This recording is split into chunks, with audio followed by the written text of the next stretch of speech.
Back. This is Pastor Tim coming to you from Bend and Lomita United Methodist Churches here in the Texas Hill Country in Central Texas. Proudly United Methodist.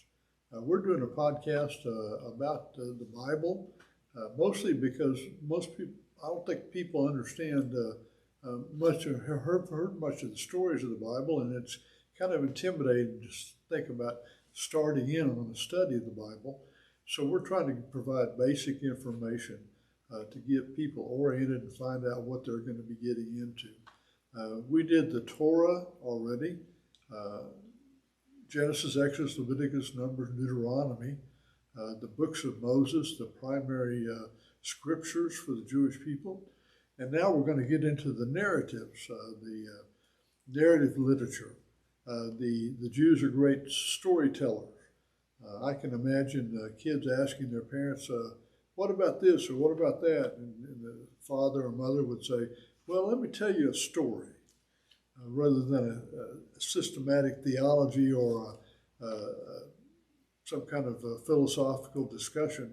Let me tell you a story, and that's what they're going to be doing in the next several books of the Old Testament, of the Hebrew Bible. They're stories told by a narrator. Which gives a little bit different twist on the scriptures.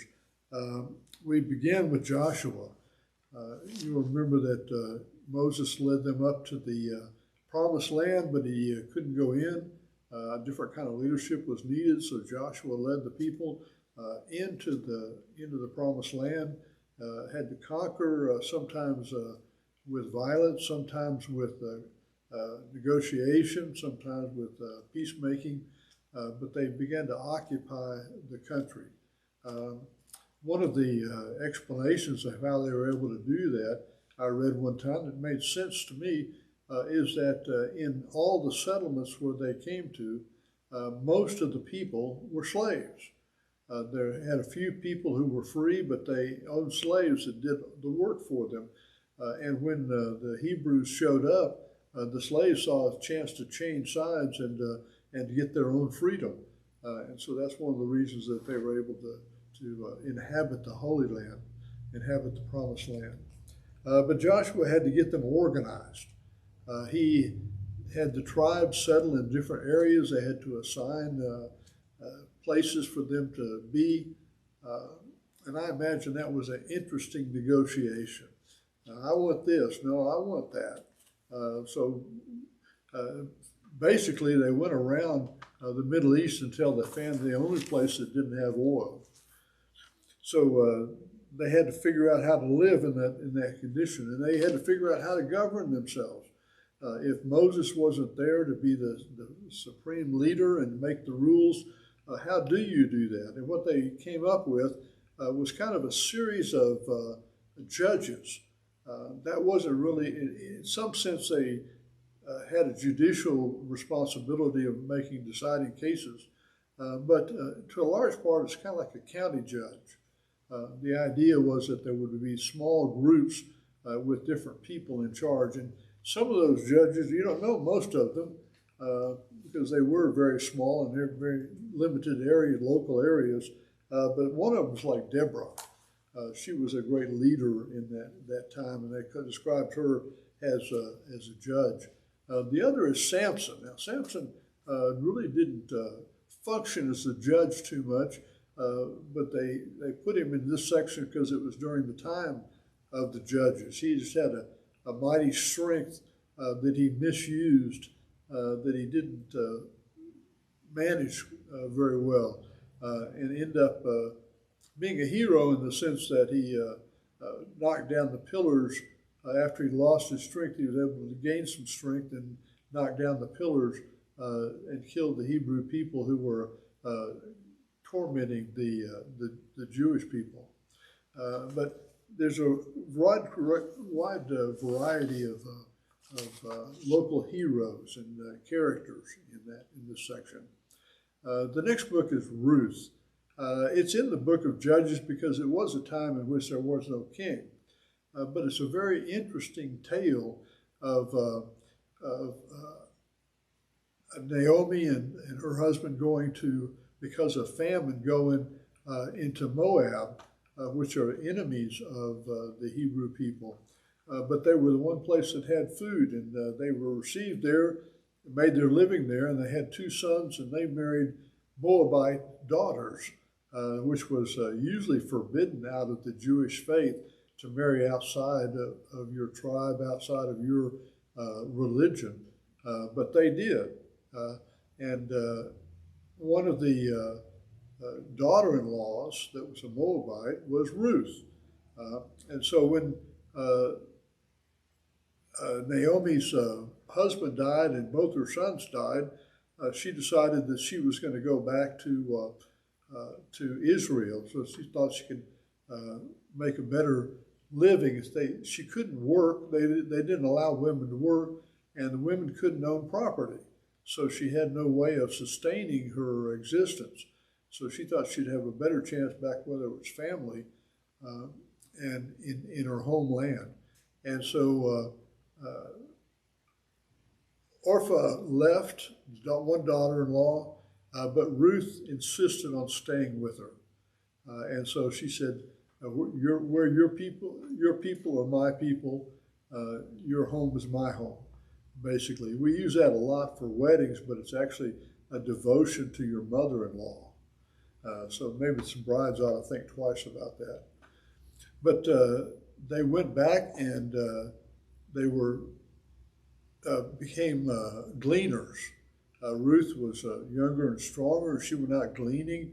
They had a rule in Israel that you were not to plant when you planted your land on the field, you were not to harvest it all the way to the edge. Because the people who did not have any land or any ability to work would then glean. They would pick up food around the edge so that they could continue to live. And so Ruth was doing that on her. It is to be the family, her in-laws, one of the family properties. And in time, and through some cunning, she was able to get one of the family to take her in as a wife, since her husband had died. There's a great sense in which you ought to stay in the family, keep property in the family, but people in the family. So she was able to marry and to take care of her mother-in-law. And the part that's really important about that is that Ruth is part of the family tree of Jesus. And so Jesus was not purely Jewish, in the sense that he had a Moabite in there and some others that were not of the Jewish faith. Jesus had a very mixed ancestry. Then also under the time of the judges, the people began to become restless. They were insecure. They wanted some central leader to kind of take control and direct as a nation. They want to be strong and powerful like other nations in the area. And so they began asking for a king. Now, at the same time, Samuel became the high priest and sort of a prophet. But he, through a really wonderful story about his mother dedicating him to God, came to be high priest when the takeover from Eli, which is the time of you inherited your father's job, and the 2 sons of Eli were very corrupt and abused their power, and so God felt like he had to put another high priest in, and that became Samuel, and they began to ask Samuel for a king, and one of the things that Samuel said, well, you know, what's going to happen is the king is going to take all your money and your sons to fight wars. And they said, okay, that's okay. We just want a king. And so the Lord picked Saul, but it didn't turn out very well with Saul. And so God said, we're going to have to pick someone else. And so he went to a family that was a fair ways away from Saul and picked David as the new king. The problem is that Saul was still thought he was king, and that David was still pretty young. And then we have this story of David going to be with Saul, and in Saul's mental illness, he played the harp and was able to calm him down. And then the famous story was about David and Goliath, where the Philistines had buffaloed the Hebrew army. Sometimes they would pick a hero, a great warrior on each side, and fight it out rather than all the armies fighting. And Goliath had been the champion of the Philistines, and nobody would fight them. Well, David said, I will. And he was a little boy at the time, probably 12, 13, 14 years old, and everybody thought that was ridiculous. But he went out there, and you know the story, that he slew Goliath and kind of saved the Hebrew nation. So David became king, and then he became a very successful king. It's a most prosperous time and the greatest leadership in the time and history of Israel. But he had his failures also. You remember the story of Bathsheba. That was David, and he paid a price for that. And he also had rebellion on the parts of his two sons, and he ended up having to fight against them, still regretting that, not being vindictive, but in great pain and mourning. So he had to defeat those, his own sons, to keep the nation of Israel intact. And so that's 1st and 2nd Samuel. Those are some of the narratives. Those are stories that we love and tell. So you'll enjoy getting into those. So we'll move on to the prophets on the next, the wisdom literature in the next couple of go-arounds. I'll see you next time.